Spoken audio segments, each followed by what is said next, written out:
అసలు అల్లు అర్జున్‌కి ఏం జరిగిందని మీరంతా ఎళ్లారని కొంత వాదన ఉంది. ఈ రెండిట్లో మీరు దేన్ని ఏకీభవిస్తారు? ఇప్పుడు సెలబ్రిటీస్‌కి ఒక బాధ వచ్చిందంటే సెలబ్రిటీ వెళ్తాడు. ఆ ఇంటికెళ్ళి పలకరించేవాళ్ళు ఎవరు లేరు. ఆ సెలబ్రిటీస్‌లో ఆమె ఆ మహిళ మృతి చెందింది. ఆ బాలుడు హాస్పిటల్‌లో ఉన్నాడు. ఆ బాలుని దగ్గరికి హాస్పిటల్‌కెళ్ళి పలకరించాలే గాని మీరు సెలబ్రిటీ దగ్గరికి స్టేషన్‌కెళ్ళి వచ్చిండు అని చెప్పేసి పలకరియడంలో ఏం గొప్పుందన్న?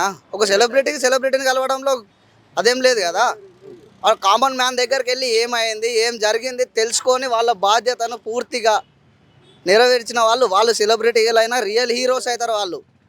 ఓకే. స్క్రీన్ హీరోస్ కాదు. రియల్ హీరోస్ అయితారు అప్పుడు. అంటే ఎవరికి బెనిఫిషియల్ పర్మిషన్ ఇవ్వము అనేది అన్నారు. దీనివల్ల టాలీవుడ్ నష్టపోయే అవకాశం ఉంది గదా! నీ అభిప్రాయం ఏంటి? టాలీవుడ్ అది వాళ్ళకు సంబంధించిన ఇష్యూ అది. వాళ్ళు ఎట్లా అంటే వాళ్ళకి నచ్చిన విధానంగా దేనికి టికెట్ రేట్ ఎంత చేయాలా? ఏంది? ఏంటిది అనేది దాని విధంగా వాళ్ళు ఈ 'పుష్ప 2'కు రూ. 600 టికెట్ అంత ఏముందన్న? ఏమీ లేదు గదా! ఓకే. మన పైన తీయడమే గదా! హ్మ్. మన పైనుండే అంత అమౌంట్ తీసేసి వాళ్ళకి వాళ్ళు సంపాదించుకోవడం. కామన్ మ్యాన్ ఇప్పుడు ఆమె అల్లు అర్జున్ వల్ల మహిళ చనిపోయింది.